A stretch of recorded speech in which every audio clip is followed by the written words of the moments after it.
Hola amigos, bienvenidos a un nuevo episodio del Sembra Podcast, donde busco hablar con referentes internacionales de la fisioterapia para conocer sus historias y sus ideas y para que así podamos en conjunto ayudar al desarrollo de la fisioterapia. Mi invitado de hoy es Tomás Pérez. Tomás vive en Madrid y la descripción simplificada, diría, de su actividad sería decir que es fisioterapeuta. Sin embargo, la verdad es que Tomás Pérez asume a la vez muchos más papeles. Vamos a ver, tengo aquí mis papeles para que no me olvide de nada. Además de ser fisioterapeuta especializado en el dolor orofacial y disfunción cráneo-mandibular, es empresario, ya que es fundador y administrador de una clínica en Madrid, es coordinador de los servicios médicos del Máster de Tenis de Madrid hace más de 15 años, es profesor titular en la Universidad San Pablo CEU, donde ha tenido varios cargos directivos, es formador internacional, es defensor del Colegio Profesional de Fisioterapeutas de Madrid, es autor de un libro, Fisioterapia en el trastorno temporomandibular. Así que muchas cosas. Tomás, bienvenido. Bien, muchas gracias, Hugo. Gracias por ¿Me la olvidé de presentación. alguna cosa? No, pues está bien así. Que no tengo hijos y por eso he hecho tantas cosas. Eso te iba a preguntar, ¿cómo es posible hacer tantas cosas? Porque Bueno, realmente es mucho. bueno, ya son años trabajando también, Hugo, y en ese tiempo, si uno lo aprovecha bien, se pueden hacer muchas cosas, sí. Siempre fui un poco inquieto y un poco ecléctico. Eso seguro. Pero yo he presentado de alguna forma, he presentado tus papeles, en fin, actividades, ¿no? Uh-huh. Pero eso no te define. ¿Tú cómo te definirías? Yo siempre digo que soy un poco renacentista, que siempre me ha gustado un poco. Claro, hombre, evidentemente mi vocación principal es pues esta de tener una profesión sanitaria. Creo que como muchos sanitarios compartimos una orientación humanística, pues del cuidado del ser humano y tal, pero yo siempre lo he mezclado un poco con otras dimensiones pues del ser humano, ¿no? Pues nuestra psicología, forma de comportamiento, la antropología siempre me ha traído mucho, entonces es muy curioso y me ha llevado a hacer muchas cosas y a explorar todas las dimensiones en las que me he sentido capaz y alguna de las que tampoco me sentía capaz, pues también. Porque digo, si uno no lo prueba, no sabe realmente, no se sabe medir. Hay cosas en la vida que no se miden con ningún instrumento, que las tienes que medir haciéndolas. Sin duda. Y me Pero, definiría como alguien curioso, muy bien, básicamente. pero dentro de esa curiosidad y de esa diversidad de papeles, ¿hay alguno donde te sientas más a gusto? Sí, ¿Hay alguno que no podrías dejar? la clínica. La clínica, estar con los pacientes. Siempre yo, cuando ya vas mirando más o menos, bueno, quiero seguir haciéndome la ilusión de que estoy en la mitad de la carrera profesional. Lo cierto es que ya estoy más cerca, si no nos cambian mucho la edad de jubilación, que según parece ahora Merkel quiere retrasarla un poquito más en Europa, pero de acuerdo a la fecha de jubilación en España, que actualmente yo me tendría que jubilar con 67 años, estoy más cerca de la jubilación que de cuando empecé a trabajar. Y siempre digo, bueno, quizá llega el momento de empezar a administrarse, ¿no? Y de ir bajando un poco el ritmo. Y creo que de momento lo llevo pensando un tiempo, siempre lo tengo claro, que al final cuando me vaya quitando cosas, si puedo y me lo permite la salud, lo último que dejaré será la clínica, estar al lado del paciente. Me hice Ya te voy a preguntar por fisioterapeuta qué. porque... Ya te voy a preguntar por qué. Pero antes, no sé si te acuerdas, pero nos hemos conocido en San Pablo CEU. Eh, a través de un amigo común, Francisco García Muro, Paco, y en esa época, si lo recuerdo bien, yo y Paco estábamos justo empezando nuestro trabajo en conjunto, ¿no? Y después de que te conociera o justo antes de que me presentara, o que te presentara, Paco me dijo algo como: Hugo, ficha a este que nunca te vas a arrepentir. Y fue algo así muy, muy, muy similar. Y la verdad, Tomás, es que llevamos los dos, yo no sé, pero más de 9 años Sí. trabajando de alguna forma en conjunto, y te tengo que decir que lo que desde el primer momento y siempre lo he visto, es alguien muy profesional y muchísimo, o con mucha organización, muy organizado. Pero sobre todo, muy confiable. Eso creo que será de tu personalidad y tu forma de estar en la vida, está claro, pero la forma como eres tan organizado, tan, yo no sé, centrado, si se puede decir, me parece que puede ser una parte importante de lo que logras hacer. ¿Es así? Yo creo que sí. Yo creo, a lo mejor hace un tiempo te hubiera dicho con una falsa modestia que no, bueno, pero es verdad que cuando uno ya reconoce cuáles son sus puntos fuertes y sus puntos débiles, porque todos los tenemos, y hay que explorarlos para aprovechar los que vienen de fábrica y mejorar aquellas cosas que tú puedes mejorar. Pero sí que, por ejemplo, todas las cuestiones estas más periféricas a lo que es mi dedicación principal, que como has dicho es lo que, si a mí me preguntan lo que más te interesa en este mundo, pues el tema clínico y el tema del dolor orofacial por encima de todo. Pero todo lo demás, por ejemplo, los cargos académicos o esta anécdota en mi vida de ser coordinador de los servicios médicos de un torneo de un nivel muy alto y además ser una anomalía dentro del torneo porque soy el único fisioterapeuta, es decir, no médico, coordinando a médicos. Y yo creo que todo tiene un elemento común y es que si hay algo en lo que me reconozco que creo que se me da bien es ser un gran planificador.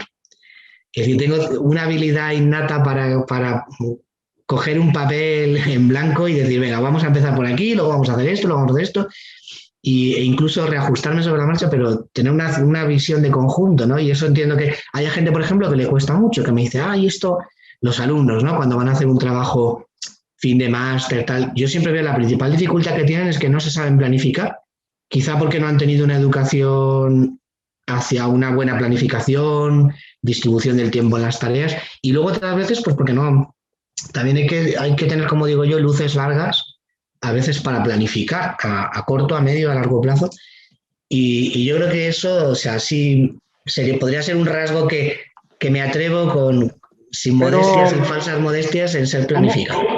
cómo tienes quizás esa ventaja incluso natural, pero la verdad, cómo te organizas? ¿Qué consejos podrías dejarnos a nosotros los comunes mortales, menos, menos planificadores quizás?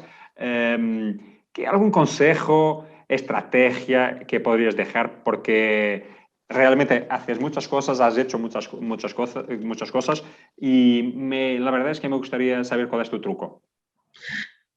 Pues yo creo que todo, en esta vida al final todo se puede calcular, ¿no? Y si no has tenido una experiencia previa que te sirva de referente para calcular, pues te planteas un proyecto, pues como yo ahora, voy a escribir un libro, voy a escribir otro libro. Y claro, tienes que hacer primero un ejercicio de planificación y yo la primera vez, pues decías antes, has escrito un libro, pues que me enfrenté a ello, había participado puntualmente escribiendo capítulos de libros, nunca me había lanzado a hacer una obra completa.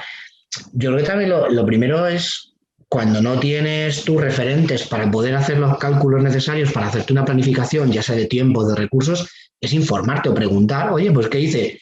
Hablé con 3 o 4 colegas que habían editado, digo, oye, ¿cómo estás haciendo tú ahora? ¿No? Y por esto un poco, ¿cómo lo organizas? ¿Cuáles son los tiempos habituales? Para yo tener un poco un marco de referencia. Es decir, todos necesitamos marcos de referencia, informarse, la información es muy importante para ponerse a planificar. Yo todos los días, todos los años, este año, por ejemplo, el torneo ha sido un escenario totalmente diferente. Creo que no me ha quedado ni un responsable de los 12 o 13 torneos precedentes al nuestro con el que no me reuniera 3 cuartos de hora para plantearle mis dudas, mis preguntas en la cabeza de ¿y cómo habéis resuelto esto? Esto pienso hacerlo así, ¿cómo lo habéis hecho vosotros? O sea, al final el know-how no viene de la experiencia propia, pero también de lo que tú adquieres.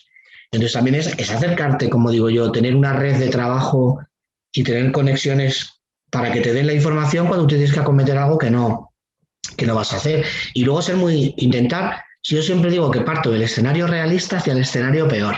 Cuando planifico algo, digo, bueno, este libro se puede hacer en 12 meses. Bueno, volvamos a poner 22.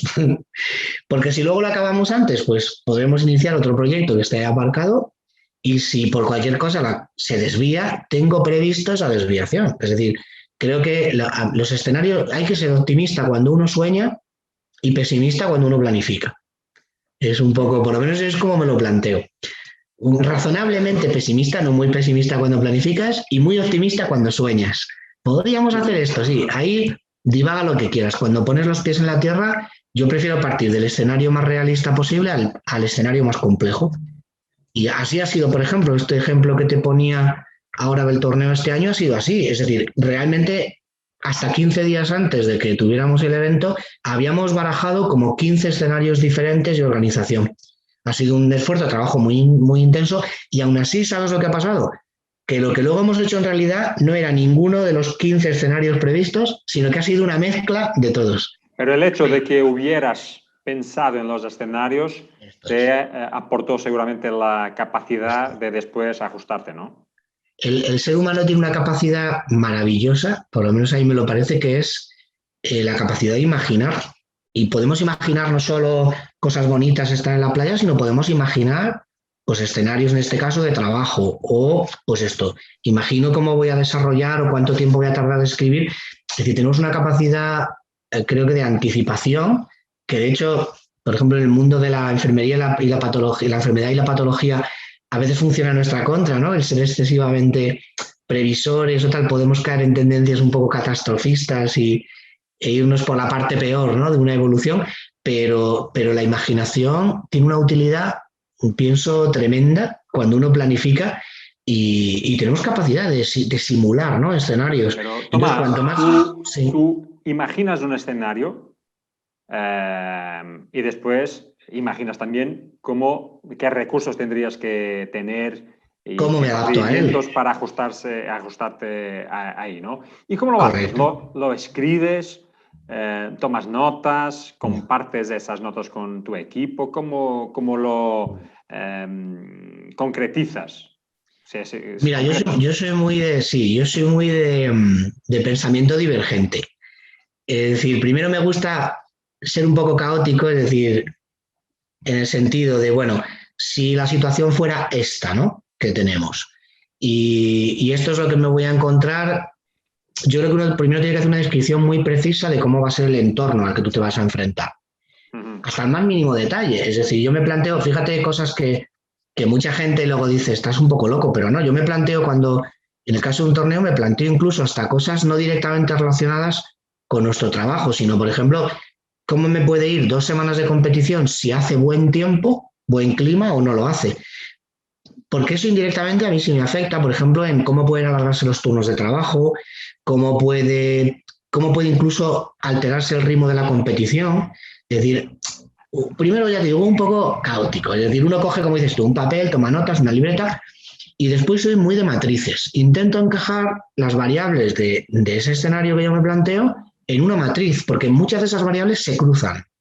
Este año con el COVID, es decir, podíamos tener situaciones de alta transmisibilidad y una situación sanitaria de recursos sanitarios más o menos bajo control. Podíamos estar, como pasa ahora en España, en una situación donde los servicios sanitarios están moderadamente saturados y estamos descendiendo en número de contagios. Es decir, hay muchos factores que son matriciales. Entonces tienes que verlo. Y entonces ahí ya empiezo en la fase convergente. Primero hay que ser, estoy un poco tratando de explicarte cómo concibo yo estas cosas. Primero mi sistema es ser divergente, es decir, un poco todo lo que se te pueda ocurrir, que se te puede presentar y luego ya vas...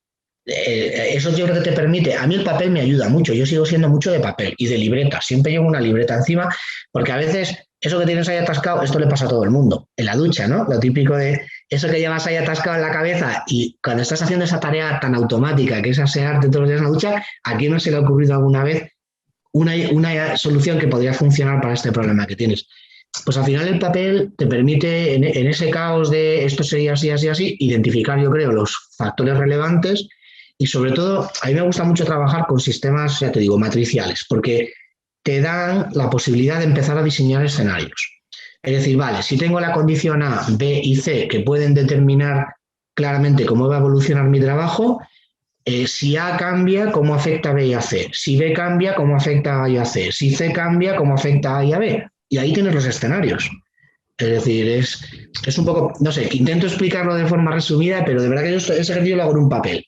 Siempre, cosas... Y dime una cosa, Tomás, para que la gente que nos escuche no piense, madre mía, pero estamos hablando con un ingeniero o de un proyecto espacial o algo. ¿Tú adoptas este sistema, esta forma de pensar, la aplicas, por ejemplo, en tu trabajo en la clínica?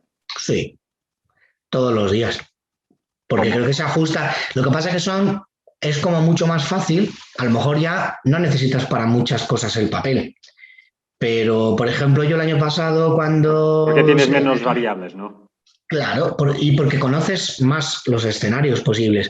Pero el año pasado, cuando empezó el confinamiento, era un escenario, bueno, que no teníamos previsto, desconocido para todos, en el que saqué el papel. Y empecé a plantearme, a ver, escenario de que esto dure más tiempo, escenario de que podamos perder, porque esta crisis sanitaria que no sabíamos ninguno dónde iba a llegar, podamos perder incluso cartera de pacientes, escenario que nuestras condiciones de trabajo vayan a cambiar. Y tuve que sacar el papel. Después de 20 años dirigiendo la clínica, saqué mi papel. Saqué mi papel e hice mi matriz de escenarios posibles porque había muchas decisiones trascendentales que tomar. A mí me costó mucho, sobre todo por los empleados, porque no quería tomar decisiones rápidas, económicas, porque el gobierno nos ofreció hacer, bueno, supongo igual que en Portugal, nos ofreció hacer pues estos expedientes de regulación temporal de empleo, nos ofreció ayudas, pero todo eso yo siempre he aprendido, como empresario he aprendido una cosa, es que en cuanto a las ayudas públicas, hoy te doy la mano y mañana te arranco el brazo. Es decir, entonces dije, vale, esto todo tiene un coste humano para mis trabajadores, tiene un coste económico para mi empresa y saqué el papel. Después de 20 años donde los problemas del día a día los resuelves en la cabeza, saqué mi papel y dibujé mis escenarios. Yo creo que es una metodología, a mí siempre me ha funcionado, está medio sacada de, a mí me gusta mucho leer toda la filosofía empresarial japonesa, los métodos, el Kanban, el tal, y comparte también pues de métodos muy aquilatados americanos, pues soy muy de design thinking también, de pensamiento divergente, y al final pues en estas cosas aprendes un montón de herramientas o de estrategias, y yo por ejemplo aprendí ahí esto de los sistemas matriciales. Y claro, no existe la fórmula perfecta, porque cada situación y cada escenario que está en tu imaginación va a presentar un problema diferente y una solución diferente. Ahí ya tienes que entrar tú a trabajarlo. Pero me ayudó mucho a ver estas cuadrículas de tengo A, B, C, D, incontables variables, Y en eso, vertical y en horizontal. eso te ayuda a planificar, está claro. Pero, ¿y cómo aprendes? Porque puede ser que sea algo un poco diferente, ¿no? Tú tienes, ¿sabes cómo aprendes? ¿Por qué te lo pregunto? Porque has sido preparado, entrenado para ser fisioterapeuta. Has tenido una carrera, ¿no? Sí. Pero luego tienes y has tenido cargos directivos. No sé si has tenido una preparación formal y eres administrador de una clínica. Quizás también no has tenido una preparación formal y quizás tampoco has tenido una carrera universitaria sobre cómo escribir un libro. Y entonces, ¿cómo aprendes para saber hacer esas cosas? ¿Cómo te preparas? Bueno, yo, en cuanto a lo mejor a las tareas directivas o a la labor empresarial, sí tuve por lo menos un punto de partida, una formación por una casualidad. Cuando empecé con la otra clínica, nos apuntamos a mi socio y yo y otra socia que teníamos, nos apuntamos a una cosa que existía aquí, ahora está ya como en un segundo plano, que se llamaba la Cámara de Comercio. Era una especie de asociación de empresarios. Nos apuntamos porque pensábamos que estábamos obligados. Luego, cuando nos enteramos que no era necesario, nos borramos. Pero en esto mandaban un boletín, creo recordar que mensualmente, y nos llegó allá a la clínica y yo vi que ofrecían 10 becas en una escuela de negocios aquí en Madrid. Yo tenía 24, 25 años y ofrecían hacer pues un MBA o un máster en administración y dirección. Y yo dije, en aquel momento me superaba completamente, pues eso, llevábamos con la clínica poco tiempo y todo, yo cada vez que iba a la gestoría, cualquier papel, cualquier trámite, a mí me desbordaba. O sea, cuando me decían, no, los libros de cuentas, digo, ¿pero qué son los libros de cuentas? O sea, yo no sé, no, el libro de facturas emitidas y no sé qué, todo lo que era la administración de la clínica me suponía, era todo nuevo, era un estrés constante. La documentación que había que presentar, los tributos. Total que yo dije, oye, pues a lo mejor en esto del MBA me entero un poco cuando me habla el gestor de amortizaciones, que yo no sabía ni lo que era eso, como dices tú, como no sabía ni de fisioterapia como para saber lo que era una amortización, o de los tipos, los intereses, de los créditos. Y dije, pues yo me voy a apuntar. Claro, no sabía dónde me estaba metiendo porque esta escuela de negocios es una de las más importantes que hay en España y en Madrid. Por un acuerdo que tenían con esa Cámara de Comercio, pues dieron 10 becas. Y claro, yo creo que a la primera semana ya me di cuenta dónde me había metido. Claro, ya había gente con formación, o sea, con licenciaturas. Yo tenía entonces fisioterapia, una diplomatura, una carrera aquí en España corta, de 3 años.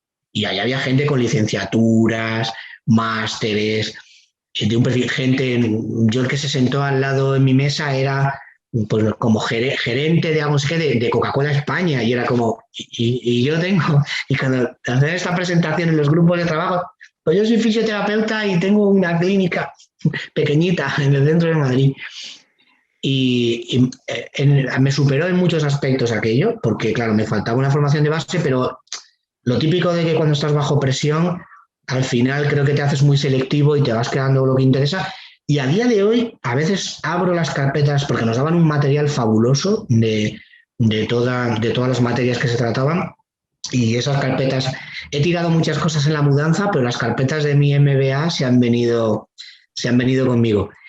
Y sigo procesando mucha información y recuperando muchas herramientas. Por ejemplo, esto que hablábamos ahora de cómo organizarse, teníamos una asignatura que se llamaba gestión del tiempo, que yo de primeras cuando lo vi en el programa dije, ¿qué es esta tontería? ¿Hacer una agenda o cómo es esto? Y aprendimos cosas interesantísimas y yo de cuando en cuando abro, que es un archivador enorme con un montón de estrategias, de organización, y es que te das cuenta, o sea, el tiempo tiene un valor, todos lo sabemos, ¿no? Y te das cuenta cómo se nos fuga muchas veces o cómo no lo optimizas. Quizá esto sí que ha determinado mucho que yo en un relativo corto espacio de tiempo, unos 20 y tantos años, he hecho muchas cosas. Y es porque aprendí a gestionar el tiempo. Yo para mí pasar por el MBA, luego ya las cosas, por ejemplo, en marketing soy pésimo y teníamos muchas asignaturas de marketing, ya empezaban por entonces un poco el tema digital.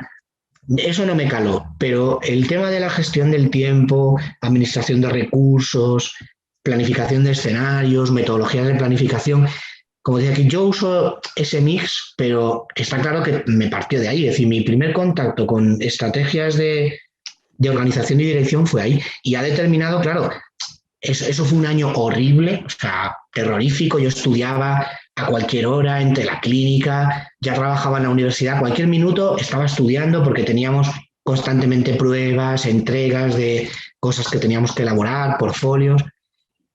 Y sin duda cambió, hay un antes y un después en un Tomás que aunque yo tuviera una cierta habilidad para mirar con luces largas ya creo que de antemano, pero me supuso, así que yo creo que la formación siempre, Hugo, es un pilar fundamental. Lo que hay que saber, yo acabé ahí por casualidad, pero la única dificultad es saber elegir qué formaciones necesitas, ¿no? Y por eso te decía antes que creo que conocerse, lo que se nos da bien y lo que no se nos da bien, creo que es fundamental, porque lo que se te da bien tienes que potenciarlo y lo que no, puedes intentar o buscar a alguien que se le dé bien y que colabore contigo, Yo soy un gran defensor también de tener socios, lo hemos hablado muchas veces, de asociarte, es decir, una sola persona no lo puede todo.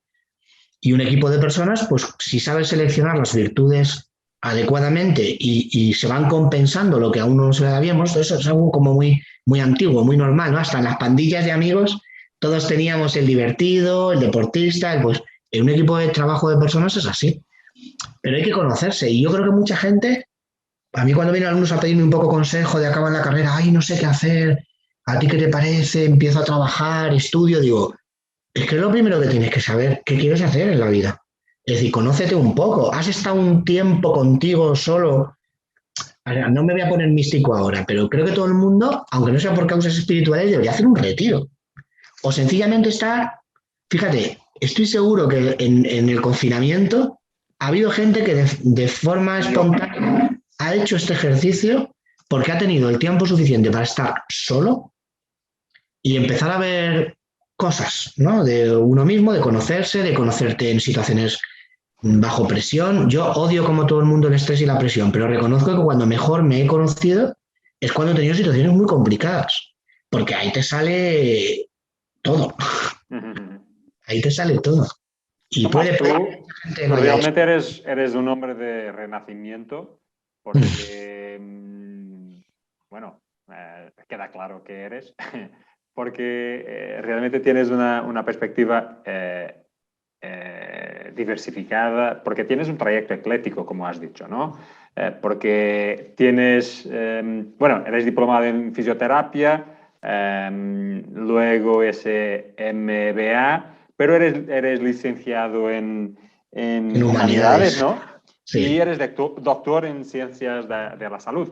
Así que realmente es algo que no es obvio, ¿no? Hay gente que siempre empieza un camino, es siempre más de lo mismo, más y más focalizado. Pero porque son convergentes. Yo divido a las personas, es otra teoría de Pérez. Divido a las personas en gente. Hay unas teorías psicológicas del pensamiento que hablan de esto, pero creo que luego va mucho más allá del propio comportamiento. Hay personas que son convergentes y personas que son divergentes. Y yo sufría mucho al principio por esto de que dices tú de, venga, Tomás, céntrate en una cosa, ¿no? Siempre andas con la cabeza en tres cosas hasta que entendí que era mi manera de funcionar, que yo era divergente y que me gusta la creatividad, me gustan las cosas nuevas. Desde niño me cansaba rápido en cuanto era el típico que tenía un juguete, jugaba con él, lo desmontaba entero. O sea, en mi casa siempre decían, este niño abre todos los juguetes. En cuanto pillaba un destornillador, cuando ya había visto hasta la última, ya me cansaba y lo dejaba y nunca más volvía a tocar eso. O sea, siempre he tenido, y esto que yo identificaba como algo negativo al principio, lo he sabido canalizar en mi vida y no me ha ido mal. O sea, tienes que asumir cómo es tu forma, porque creo que tenemos todos unos esquemas de pensamiento que por una parte son biológicas y por otra parte pues son aprendidas, tu entorno, la información que has recibido previamente y han configurado que puede ser más o menos centrado. Yo no tengo nada en contra. Durante mucho tiempo me dio mucha envidia la gente que cogía una línea. Cuando yo hice la promoción a profesor titular, pasas un tribunal y tienes que presentar un proyecto docente y tu currículum. Y una persona del tribunal, sin mala intención, pero en el mundo académico se lleva mucho que la gente se mete en una línea, aunque no sea la suya o la que él quería, se mete en una línea de investigación, en una línea docente, y ya nunca se sale de ahí, ¿no? Y entonces me miró y dijo, dice, ¿me puede decir si usted está especializado en algo? Dice, porque he estado viendo su currículum y es un auténtico caos. Ya te digo, no le guardo rencor porque pienso que no lo dijo porque era algo muy llamativo. Es verdad que cuando llegas a un ejercicio de promoción académica de este tipo, pues uno mira la línea de publicaciones, todas van en el mismo sentido y yo tengo, pues ahora estoy publicando sobre control motor cervical como un loco, pero mi tesis doctoral fue sobre prevención de enfermedades infecciosas en el entorno de trabajo. Y yo sencillamente le dije, digo, no, es que mi misión en la vida no creo que sea especializarme mucho en nada. Mire usted, digo, mi forma de trabajar es esta. Digo, y sé que no es muy habitual, pero a mí no me va mal. ¿Yo qué le voy a decir? No, sé que puedes llamar la atención y que en los tiempos que corren, donde hay tantas cosas, porque también cuando eres un poco divergente tienes que asumir que tampoco lo vas a hacer todo. Yo también, primero, aceptar que era difícil centrarme en una cosa como persona, porque no era mi forma de ser, y segundo, aceptar que tampoco podía hacerlo todo. Para mí han sido dos grandes aceptaciones en mí como persona de cómo voy a funcionar yo en este mundo o para qué sirvo yo aquí, a qué he venido yo, ¿no? Pues no he venido a hacer una cosa sola, pero tampoco he venido a hacerlo todo. Cuidado, porque la divergencia no se puede extender al infinito. Sí, puede interesarte varios proyectos a la vez, pero volvemos a lo de antes, planificación y pies en la tierra. O sea, si te dispersas, no es lo mismo ser divergente, pienso, que dispersarse. Cuando uno se Pero tú, dispersa, lo que hablábamos antes, de tu capacidad de planificación, aprendida o innata, pero es muy útil. Como eres divergente, ¿no? Tienes que tenerla más desarrollada, si no podría ser solo el caos. mira, ahora a mí me hace mucha gracia con esto que ahora todo el mundo que es más viejo, que supongo que conoces el acrónimo VUCA, de volatilidad. Esto lo salió del ejército norteamericano. Bueno, ahora está muy de moda con esto de la pandemia porque básicamente viene a decir que los tiempos más recientes, pero yo pienso que todos los tiempos han tenido esto, siempre tienen una cierta carga de incertidumbre, de volatilidad, pues eso de hay cosas, o sea, nadie sabemos el futuro, ni los adivinos que se venden como tal saben el futuro. Entonces, el tener un punto de ser un poco divergente, creo que somos personas. Yo me he pasado toda la pandemia diciendo que, con todo el respeto al drama que estábamos viviendo, a los fallecidos, a la gente que ha pasado la enfermedad, yo sinceramente no puedo negar que he vivido la pandemia con una gran curiosidad y que cada día, cada dato, cada estudio que ha salido me excita la curiosidad de estar viviendo algo que es inédito, que es un entorno de una grandísima complejidad y yo lo he vivido siempre, o sea, de verdad, desde el principio. Y he tenido momentos malos como todo el mundo. Y momentos cuando estábamos encerrados y estás lejos de la familia. Yo estaba además solo, totalmente solo, no tenía a nadie, ningún familiar ni cercano, y toda la comunicación pues fue como estamos ahora tú y yo. Y a todos esos momentos malos para mí han sido válidos, por un lado, para hacer ejercicio de conocerte en situaciones complejas, y luego me ha fascinado el entorno de complejidad que hemos vivido. O sea, yo he dado un salto en la clínica, en asuntos personales, en temas académicos, tremendo con la gran incertidumbre que hemos vivido, porque igual multiplicas ese ejercicio de ver posibilidades y siempre que ves posibilidades encuentras cosas nuevas. Es decir, yo lo estático, que igual respeto, como dices tú, a la gente lineal, a la gente. Yo me hice funcionario, Hugo, y duré de funcionario 18 meses. Creo que es el paradigma, por ejemplo, en fisioterapia, de hacer todos los días y de ir a un trabajo con un horario. Y el paradigma de la linealidad es hacerte funcionario aquí en España. Y duré 18 meses. O sea, me cogí una excedencia y no volví. No Mira, volví. aprovechando esa reflexión o reflexiones que haces y que hayas hecho, te pregunto, ¿cómo crees que estos tiempos que vivimos van a afectar la fisioterapia? ¿Crees que van a afectar algo y cómo? ¿Y Sí. cómo es tu perspectiva de la fisioterapia en el futuro? A ver, vamos a separar. ¿En el futuro inmediato post pandemia o a un futuro más a largo plazo? Yo creo que en el futuro inmediato post pandemia, por ejemplo, a nivel clínico, porque a nosotros ya en la clínica nos está pasando con una cierta intensidad, que estamos con los síndromes post-COVID, que es algo que existe. O sea, yo creo que ya cuadros de fatigas asociadas, problemas. La respiratoria no es mi problema y todo esto lo suelo derivar, pero creo que hay como pasó después de otras grandes crisis sanitarias, como fue la poliomielitis o tal, nos va a dar un gran empujón. Aquí en España, esto lo contamos siempre en primero de fisioterapia, si hay en los fundamentos, uno de los grandes empujones que tuvo la fisioterapia, o de hecho la fisioterapia está hoy en nuestro país como está, por una crisis sanitaria que fue el síndrome tóxico de la colza. Hubo una gran intoxicación por aceite de colza adulterado con aceite mineral que creó 100 y pico mil afectados, que tenían un trastorno neuromuscular que no tenía tratamiento y lo único que se podía hacer con ellos era fisioterapia. Y esto supuso un avance de décadas en nuestro país para nuestra profesión, igual que a nivel mundial fue la poliomielitis, que fue para la fisioterapia es un punto de inflexión. El COVID lo va a tener, o sea, esto lo tengo claro. Creo, mira, aquí en España estamos con el debate de las especialidades, le vamos a deber mucho al COVID para que las especialidades en fisioterapia en nuestro país salgan adelante, porque está dejando gente con problemas musculoesqueléticos y cardiorrespiratorios muy severos que ya están empezando a seguir trabajos publicados que tienen buena resolución con fisioterapia. Y esto nos va a posicionar en un estatus dentro del sistema sanitario público que ahora no tenemos y va a propiciar que se puedan crear plazas de especialista en cardiorrespiratorio probablemente y en afectaciones neuromusculares.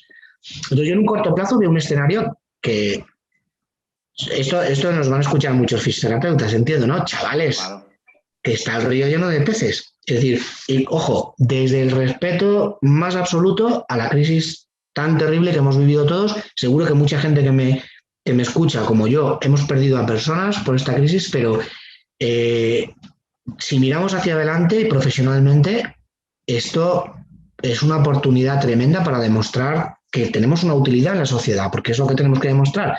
Y luego eso trae todo lo demás, trabajo, prestigio, lo que quieras, pero somos útiles y en esta crisis somos muy útiles. Y nos va a dar ahí, ya te digo, yo en esta situación veo un escenario muy, muy positivo. Ya más a largo plazo, yo aquí ya no sé decirte si esto es como preveo, presiento yo que la fisioterapia va a estar dentro de los próximos 20 años o es más mi deseo. Creo que es más mi deseo lo que te voy a decir. Pero creo que nos espera un escenario, hablo con mucha localidad también de España, porque creo que luego al final hay distintas velocidades, ¿no? En nuestra profesión. Sin duda. No vamos a decir esto típico que es una profesión joven, porque yo ya esto lo odio, no somos una profesión joven. Nuestros inicios son los más antiguos de la medicina y, digamos, profesión organizada, somos relativamente jóvenes, pero no, que el cuento ya de que somos una profesión joven ya no cuela. Ahora bien, sí que me gustaría ver en un futuro no muy lejano nuestra profesión situada con un estatus, con un empoderamiento mucho mayor que el que tenemos ahora. Creo que seguimos todavía mucho en el papel de técnicos y creo que el fisioterapeuta ya está en un punto de conocimiento, de especialización, de diversificación, que tiene que empezar a asumir funciones como coordinación de equipos. Aquí en España eso todavía no pasa. Hay muy pocos supervisores en relación a los que te encuentras. Aquí pasan muchos servicios todavía de fisioterapia que los supervisores dependen de enfermería. Y creo que ya tenemos entidad suficiente para abordar esto, tener más autonomía, más independencia, capacidad de prescripción en las cosas que nos competen, en la prescripción de ejercicio, en la prescripción de dispositivos ortoprotésicos, pero capacidad efectiva, no recomendación como hacemos ahora, no, capacidad efectiva y ser filtro. Ya en algún país europeo, ¿no? Tienen ciertas competencias en este sentido. Entonces, a mí me gustaría ver la fisioterapia dentro de 20 años con un mayor empoderamiento, no como estos que baja el paciente ahí a la sala de fisioterapia con el papelito del médico y ejecutan la receta. Ya está empezando a cambiar. Los que trabajamos de forma independiente diseñamos nuestros protocolos de intervención, buscamos mejorarlos, basarlos en evidencias y tenemos una cierta autonomía. Tomás, ¿crees que la fisioterapia va... bueno, ¿dónde van a trabajar más los fisioterapeutas? ¿En clínicas privadas o en plazas públicas? Y en equipos grandes o, como suele ser hoy, más pequeños. ¿Cómo lo ves? Bueno, pues así por responderlo rápido, creo que la situación socioeconómica, igual, quizá hablo con mucha localidad de España, ¿no? Me gustaría decirte que estamos en el punto donde debería empezar a haber más fisioterapeutas en el sistema sanitario público. Aquí en España ahora mismo el 90% de la oferta de fisioterapia es privada y además en gabinetes, como dices tú, pequeños, atomizada, que digo yo. 2, 3 profesionales trabajando en un sitio o muchos incluso solos. Me gustaría eso, pero lamentablemente veo aquí, por ejemplo, en España ya hay desde una década una clara intención de externalizar la prestación de servicio sanitario. Esto puede salir relativamente bien como en Francia o puede salir fatal. De momento aquí, en lo que se está haciendo, está saliendo bastante mal, bastante regular, creo que porque se utiliza únicamente el criterio económico y el coste-beneficio desde el punto de vista de productividad y no desde el punto de vista de la calidad de vida de las personas. Y si en temas sanitarios, si pierdes de vista la calidad de vida de las personas, estás segando completamente realmente para lo que servimos un servicio sanitario. Entonces me gustaría que cambiase. Ahora bien, sí que creo que en el sector privado va a haber un poco una revulsión de reagrupación. Aquí, por ejemplo, te pongo el ejemplo de Madrid. Y yo cuando puse la primera clínica de fisioterapia, dentro de los códigos de la autorización sanitaria, que puedes tener uno o varios, nosotros éramos solo gabinete de fisioterapia, de prestación de servicio ambulatorio, teníamos el número 13. Actualmente en la clínica nueva, que como sabes, trasladé la clínica hace unos años y tal, tienes que renovar esta autorización, ¿no? Porque está ligada al sitio físico y su diseño y al profesional que trabaja allí. Tenemos el número 13.500.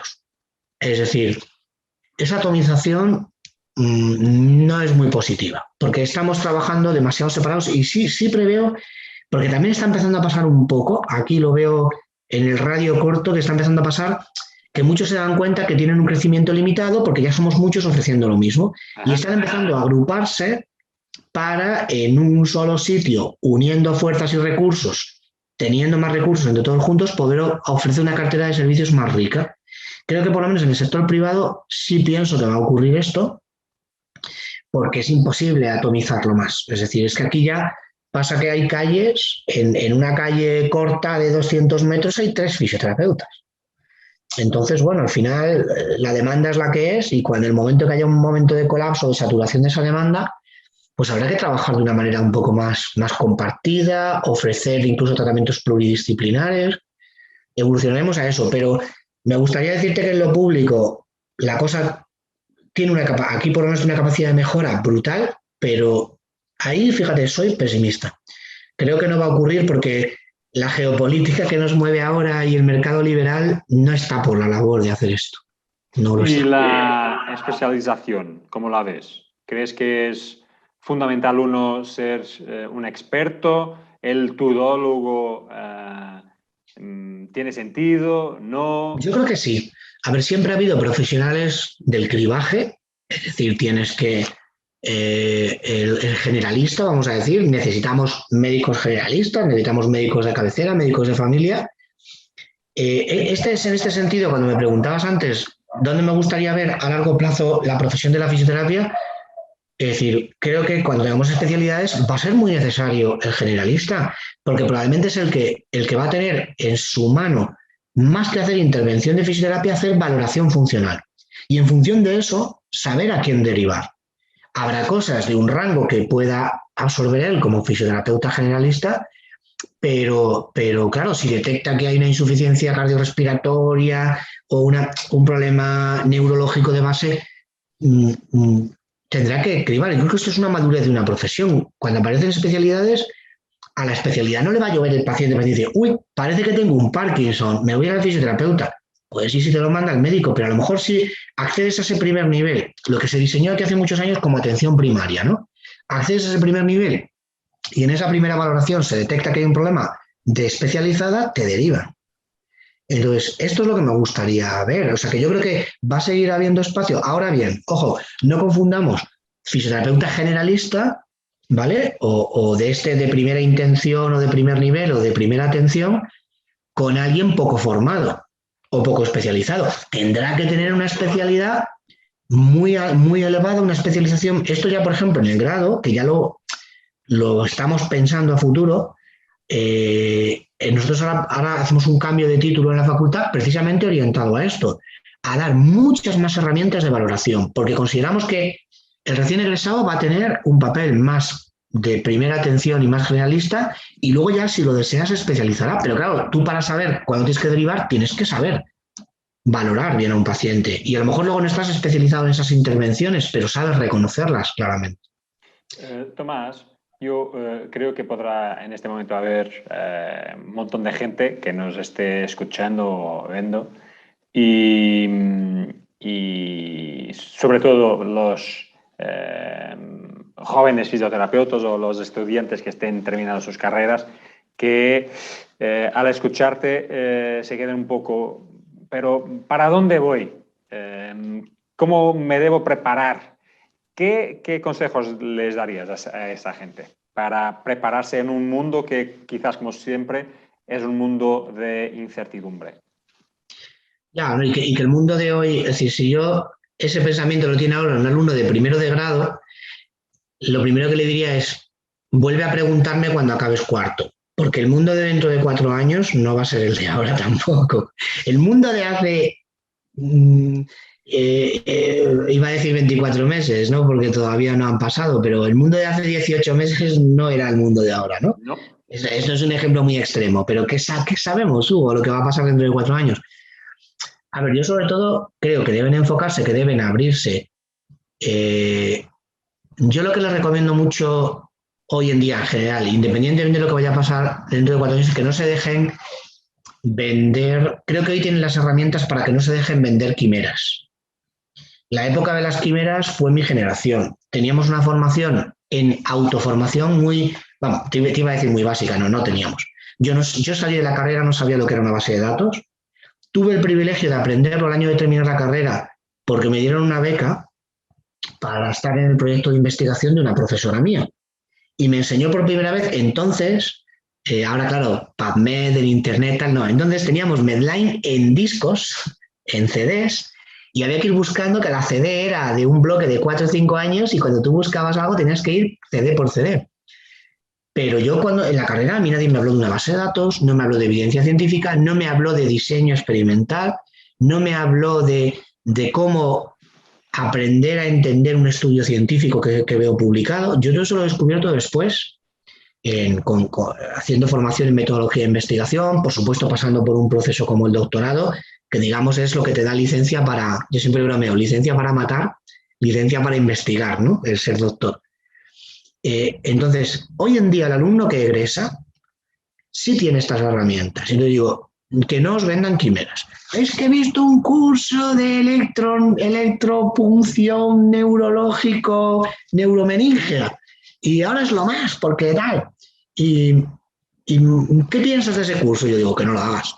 Que no lo hagas. Digo, date una vuelta por las bases de datos, a ver cuándo encuentras. Mira, si tiene que tener evidencia algún día, espérate a que la haya. Tú no mal inviertes tu dinero y tu tiempo. Vamos a coger un camino de cosas porque ya tenemos. Yo cuando dice, no, es que la fisioterapia tiene poca evidencia. No, eso es falso. Es falso. La producción científica hoy en día en fisioterapia a nivel mundial es brutal. Es falso. Y acompañados de consejos, les digo mucho también a los estudiantes que yo en cierta manera me siento ahora mismo regresando a los orígenes. Es decir, el fisioterapeuta es el profesional de la función. La función pasa, en nuestro caso, en gran medida por el aparato locomotor y hay que aprender a valorarlo y el ejercicio. Es decir, nos hemos dejado, aquí en España, los últimos 15 años han estado dominados por la terapia manual. Tú sabes que en mis cursos hay una parte de ejercicio y la gente siempre dice, no, pero enséñame a mover las manos. No, esto es una parte, está bien la terapia manual, pero es que lo que tiene mayor evidencia de resultados y lo que es más rentable, incluso para las manos del fisioterapeuta, es el ejercicio, la cinesiterapia de toda la vida. Tenemos que volver a centrar un poco la situación y dejarnos de... Yo sé que la tecnología nos aporta cosas interesantes. Yo tengo un ecógrafo en la consulta. En lo que llevo de semana no lo he encendido porque no lo he necesitado. Y ahora todo el mundo hace cursos de ecografía, punción ecoguiada. Pues yo en lo que va de semana no he encendido mi ecógrafo fantástico. Y ojo, lo tengo porque tengo un médico que lo utiliza a diario. Si yo lo hubiera tenido que comprar para mi trabajo, no lo compro, porque me parece malísima inversión. Entonces yo les digo mucho a estos alumnos, no os dejéis empatar, ves algo que te interesa, infórmate, pregunta, nos tienes a los más viejos para que te digamos o te orientemos si sabemos algo, y si no, tienes las herramientas para buscar la información. Entonces, sobre todo un alumno que acaba de terminar, tiene que asumir, como lo hemos asumido todos, que la formación es un proceso continuo, pero que sea selectivo con lo que hace, que no se deje contar milongas, que huya de la pseudociencia. En la fisioterapia, para bien o para mal, como venimos de vamos a decir, métodos cuasi naturales de tratamiento, el frío, el calor, la electricidad, se nos han infiltrado cantidad de chorradas, desde tratar con imanes hasta tiras de colores, Se nos han infiltrado cantidad de cosas que yo le digo siempre a la gente, pero infórmate, busca, ¿realmente esto tiene una utilidad para ti en tu terreno, en lo que tú vas a hacer? Es que no sé qué voy a hacer. Bueno, pues piensa primero qué vas a hacer en la vida y elige tu formación. Y es inevitable que hay que formarse, pero hay que ser un poco crítico, no tenemos que seguir todo Tomás, como... a mí siempre me gusta hablar contigo, como sabes, sobre estos temas porque tienes tus ideas y ideas claras, pero nunca eres el fanático. Eres alguien Intento no serlo. Intentas no Bueno, serlo. mucha gente que nos va a oír y que me conoce de redes sociales te dirá que soy un talibán. Yo siempre digo que a la distancia corta procuro ser muy amable porque yo he sido muy pseudocientífico mucho tiempo. Entonces, nadie mejor que yo entiende el pensamiento de alguien que está metido en eso, pero efectivamente, como dices, los extremos, todos, nunca son buenos. Eso te voy a preguntar porque yo creo que eso pasa en todas las quizás áreas de trabajo y de la vida. De la vida, ¿no? Pero hay una polarización brutal en la sociedad. Y en la fisioterapia también me parece que hay. Que como si fuera todo o blanco o negro. Yo soy de evidencia y tú no. Solo terapia o solo ejercicio.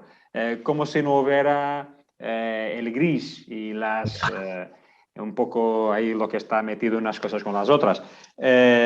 ¿Tú cómo te mueves en este sistema de mucha polarización? Pues mira, me trato de mover básicamente, mira, algo que aprendí de mi formación humanística y de las asignaturas que tenía de filosofía. Yo me muevo siempre desde el escepticismo. Es decir, siempre considerando antes la hipótesis nula antes que la positiva, ¿no? Es decir, cuestionando todo lo que haces todos los días, incluso hasta lo que tienes claro, porque todo es mutable en esta vida, todo es mutable.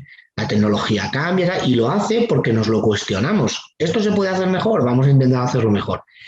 Entonces, claro, evidentemente los extremismos, yo cuando encuentro a veces, no, porque la terapia manual no sirve para nada. Digo, no, vamos a ver.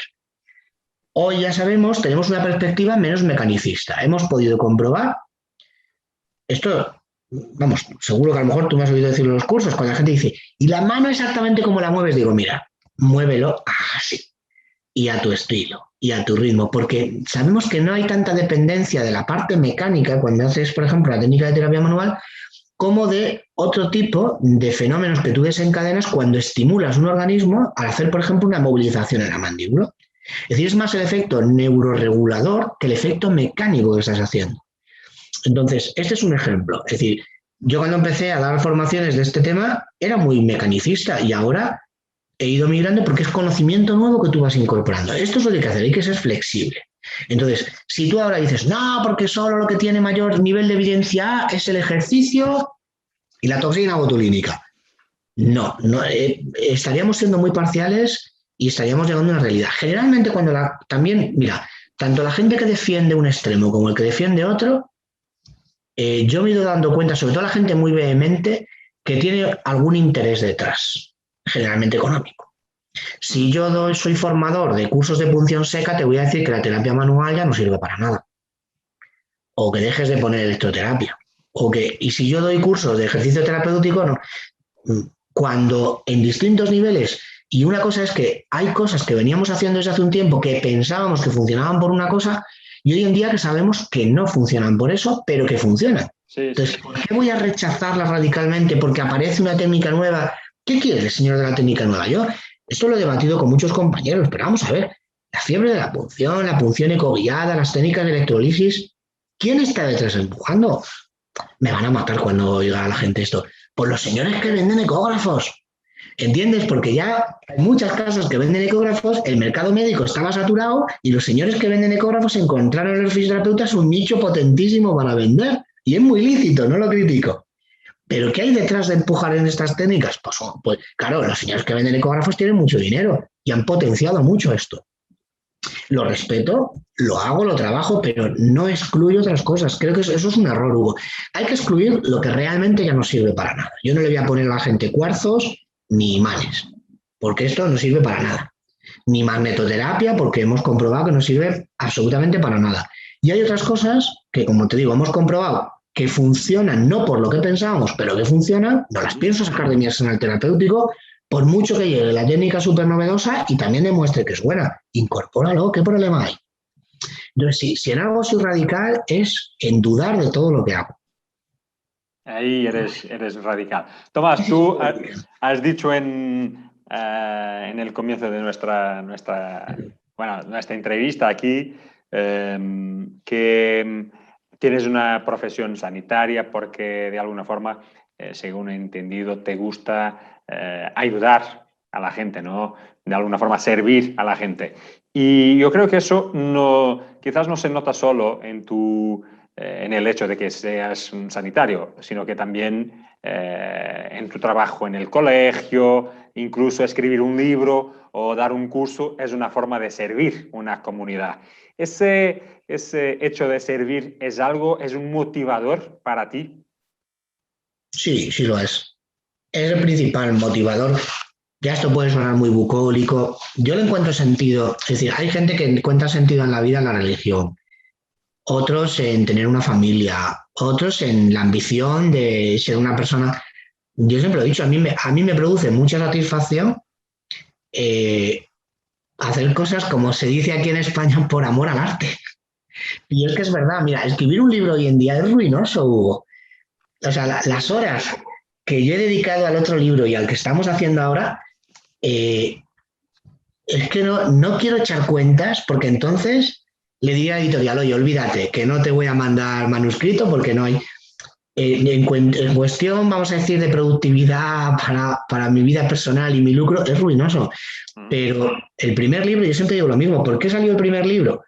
Pues el primer libro fue un marrón porque estaba ya cansado de la misma conversación al final de todos los cursos. Oye, Tomás, muy interesante todo esto, ¿y en qué libros podemos mirar? Y yo decía, bueno, hay algunos que tocan el tema un poco así de pasada, te tienes que ir a tratados muy amplios, pero tampoco esperéis encontrar mucha amplitud porque no hay mucha información. Y un poco venía a reconocer un poco que en la literatura de manuales, vamos a decir, no había, y todos los alumnos siempre decían lo mismo. Pues si no lo hay, escríbelo. Y yo decía, sí, jaja, voy a escribir un libro, sí. Hasta que llegó un momento que dije, coño, es una demanda, es una necesidad. O sea, llegó un momento que esa expresión me fastidiaba. El que dijeran, pues si no lo hay, escríbelo, me fastidiaba porque decía, coño, lo tienes ahí delante, Tomás, tienen razón. O sea, si no lo hay, habrá que hacerlo. Y lo haré, no es el mejor, siempre digo, no es el mejor, pero lo que más me gusta oír de gente que nos escribe pues, de Latinoamérica, por redes sociales, hoy en día te encuentras muchas sorpresas. Es que les encanta la practicidad con la que está hecho. Digo, pues es que ese era el objetivo. Cubrir esa laguna. ¿Cuándo sale el próximo, Tomás? Pues yo espero que en el primer trimestre del año que viene. Es el que realmente yo quería hacer. Porque ahí también, en este concepto que tú dices de tener una profesión que tenemos la suerte de, yo le encuentro, como digo, yo tengo mi sueldo, como todo trabajador, y luego el que cobras todos los días, cuando tienes la sonrisa de una persona que está mejor, ese dolor que se ha mitigado, esa persona que puede comer mejor, o sea, nada más, yo que soy un comilón, sabes que me encanta ir a Portugal a comer, y para mí que alguien me diga, Tomás, has empezado a comer, pues es una satisfacción muy grande. Es decir, entonces no vamos a ir a de mojigatos, a todo el mundo nos gusta el dinero, vivimos en un sistema capitalista, pero para mí a eso hay que esperar a final de mes y lo otro lo tengo todos los días. Entonces el libro que estamos haciendo ahora realmente es una deuda con todo lo que yo he aprendido muchísimo con los peores pacientes. En el sentido, los más desfigurados, traumatizados, totalmente alterados por cirugías muy destructivas, por cáncer.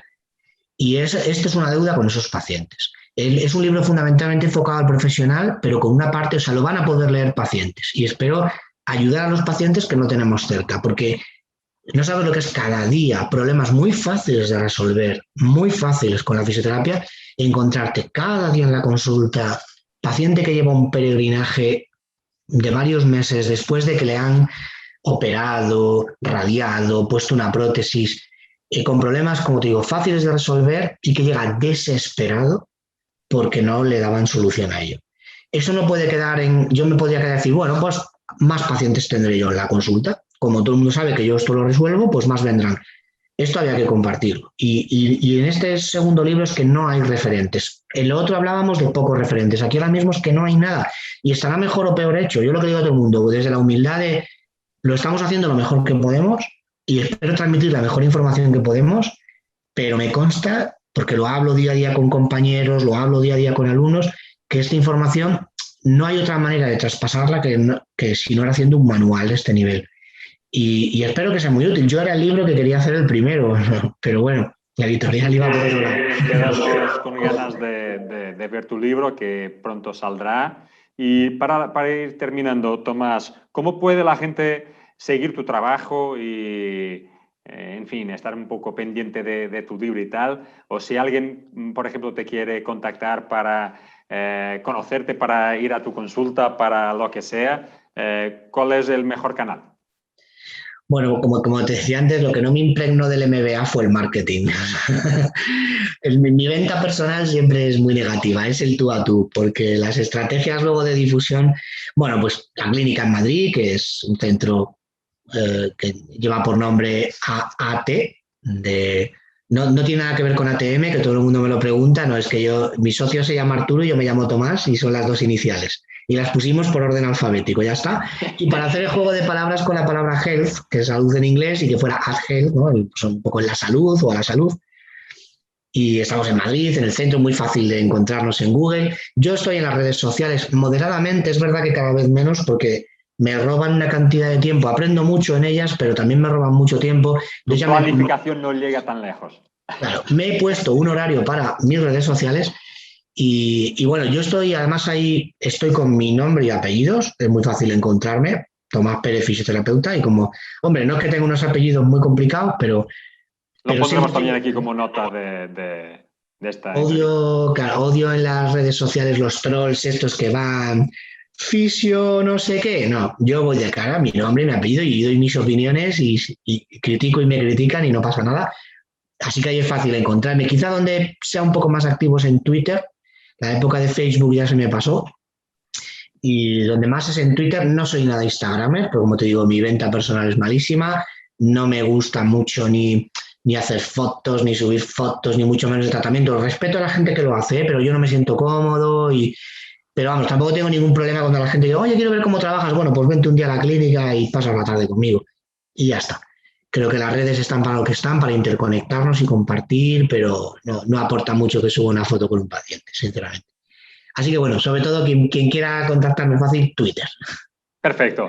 Tomás, en fin, podríamos aquí seguir hablando más 3 horas, pero quiero respetar tu tiempo.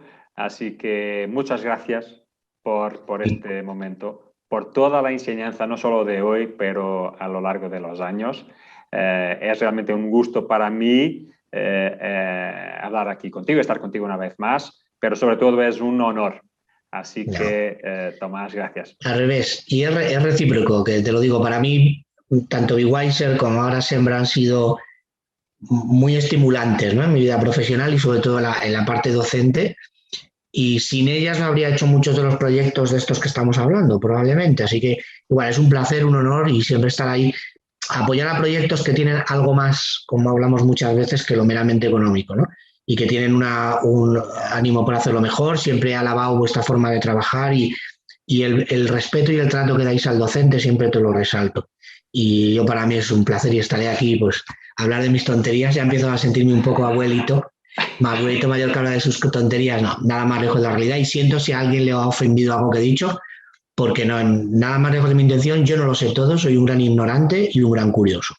Y dejémoslo ahí, muchas gracias Hugo, porque siempre en estas conversaciones, conversar también de estas cosas ayuda a conocernos.